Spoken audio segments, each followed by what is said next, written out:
Hello, good morning, class 12 students. Today we are going to study about dipole in a uniform magnetic field. Dipole in a uniform magnetic field means ये electric dipole की तरह नहीं है जिसमें positive negative charge लेना है. It is एक bar magnet में एक साउथ पोल होता है, नॉर्थ पोल होता है. तो उसी को हम यूनिफॉर्म मैग्नेटिक फील्ड में रखेंगे तो किस तरह से उसमें टॉर्क प्रोड्यूस होता है. जिस जो हमने एक्सपेरिमेंट पढ़ा था आयरन फिलिंग्स को बार मैग्नेट के पास रखेंगे तो it will make magnetic field lines की तरह वो अपने आप को अरेंज करेगा. और दिस वी हैव स्टडीड क्या है, मैग्नेटिक फील्ड लाइन पे हम कहीं पे भी अगर मैग्नेटिक नीडल को रखते हैं तो वो फील्ड की डायरेक्शन बताता है. तो this magnetic needle is nothing but bar magnet के पास हम फील्ड को शो करता है. तो वो मैग्नेटिक फील्ड कैसे वर्क करता है, actually we are studying that only here. Consider a small magnetic needle of magnetic moment m and moment of inertia I kept in an external magnetic field B. The needle will experience a torque given by.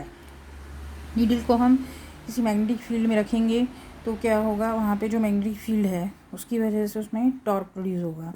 That torque will be how much magnetic movement into B cross B. ये formula हम पहले पढ़ चुके हैं. That is the torque produce by the magnetic field M cross B due to which deflects. उसकी वजह से magnetic field deflect होगी मैग्नेटिक फील्ड की डायरेक्शन में.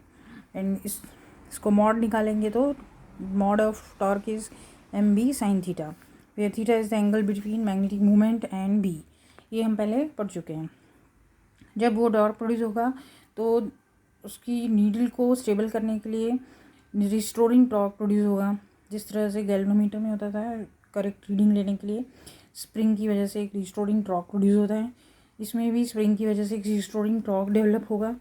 उस रिस्टोरिंग टॉर्क की वैल्यू होगी I alpha, where I is the moment of inertia of the spring, alpha is the acceleration. So ये फॉर्मूला हम लोग 11th में पढ़ चुके हैं. Then I alpha acceleration is d square theta by d square, where theta is the angle made by the between angular acceleration. ये alpha actually the angular acceleration, जितने angle से मूव करेगा उतना एक्सेलरेशन प्रोड्यूस होता है. तो angle कितना होगा, थीटा.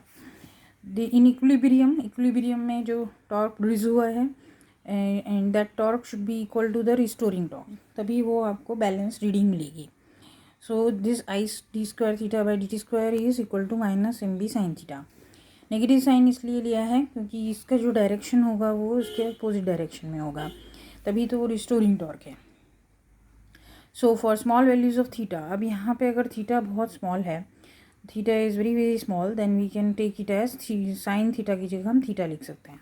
तो it sine theta is similar to theta for small values of theta. Therefore d square theta by d t square is similar to minus M B theta by I.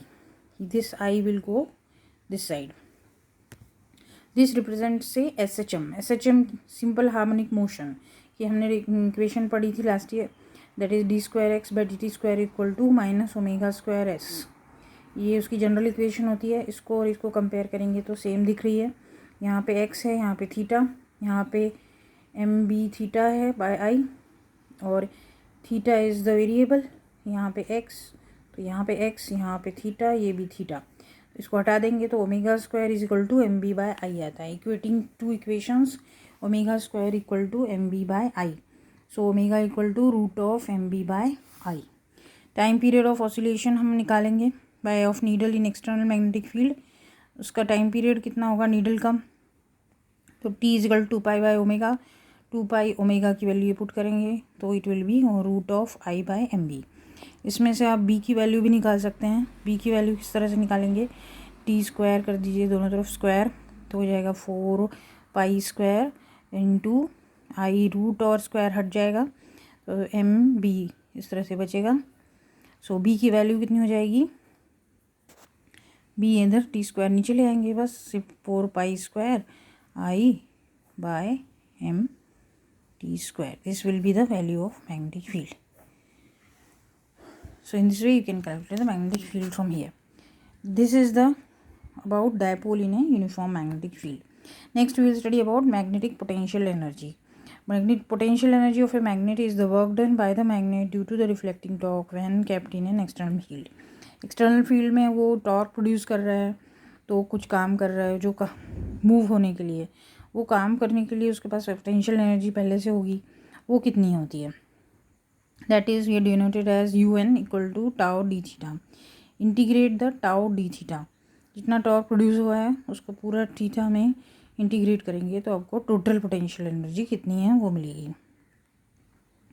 Tau की value MB sine theta D theta, MB बाहर आ जाएगा, sine theta D theta, इसका integration करेंगे, sine theta का integration minus cos theta होता है, तो that will be minus MB cos theta. Cos theta है तो ये डॉट प्रोडक्ट हो जाएगा, so minus M dot B. यहाँ पे M भी वेक्टर है और B भी वेक्टर है.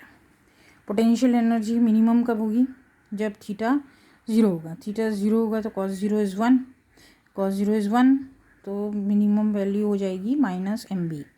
नेगेटिव है इसलिए ये मिनिमम वैल्यू होगी. देन मैक्सिमम वैल्यू कब होगी पोटेंशियल एनर्जी की, जब थीटा 180 डिग्री दैट इज़ -1 होगा. cos 180 -1 होता है, तो माइनस माइनस प्लस हो जाएगा, तो मैक्सिमम वैल्यू हो जाएगी थीटा की, मैक्सिमम वैल्यू पोटेंशियल एनर्जी की आएगी theta is equal to 180 degree.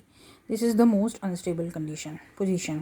Potential energy maximum होती है तो टॉर्क उसमें अनस्टेबल होता है, और जब मिनिमम होती है तो वो स्टेबल कंडीशन होती है.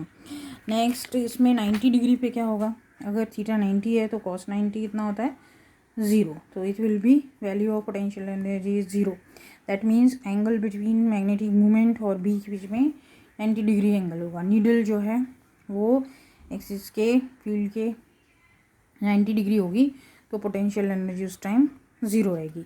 फिर मूव करेगा तो गेन करता है, फिर दूसरी साइड मूव करता है तो फिर पोटेंशियल एनर्जी नेगेटिव में गेन करता है और 180 डिग्री में पॉजिटिव में गिनता है. 90 पे की वैल्यू 0 हो जाती है. This is about the potential energy of the magnet. Next is comparison of electrostatics and magnetism. Comparison of electrostatics and magnetism में हम लोग इसका गॉस लॉ का कंपेयर करेंगे. गॉस लॉ मैग्नेटिज्म में स्टेटमेंट हो जाएगी net magnetic flux through any close surface is 0. Close surface electric field में इसकी क्या स्टेटमेंट थी, net flux through any close surface is Q/ε0. इस तरह से था किसमें, इलेक्ट्रिक फील्ड में. मैग्नेटिक फील्ड में ये 0 आता है. This is due to the fact that magnetic fields are continuous. Magnetic field जो कंटिन्यूस होती है और क्लोज लूप बनाती है, तो उसका ओवरऑल एरिया में जो फ्लक्स होगा वो 0 आएगा. इसलिए इसकी स्टेटमेंट गॉस लॉ की डिफरेंट है. Hence total number of field lines leaving a surface is equal to the number of field lines entering. जितनी फील्ड लाइंस बाहर निकलती हैं उतनी ही अंदर जाती हैं, क्लोज लूप होता है. पर इलेक्ट्रिक फील्ड में पॉजिटिव से बाहर निकलती है, नेगेटिव से अंदर जाती है, तो उसमें इलेक्ट्रिक फ्लक्स की वैल्यू Q/ε0 आती है क्लोज सरफेस में. So this is the difference. ये वाला जो स्टेटमेंट है वो आपको मैग्नेटिज्म के लिए याद रखना है. The net magnetic flux through any close surface is 0 for the case of magnetism. Gauss law.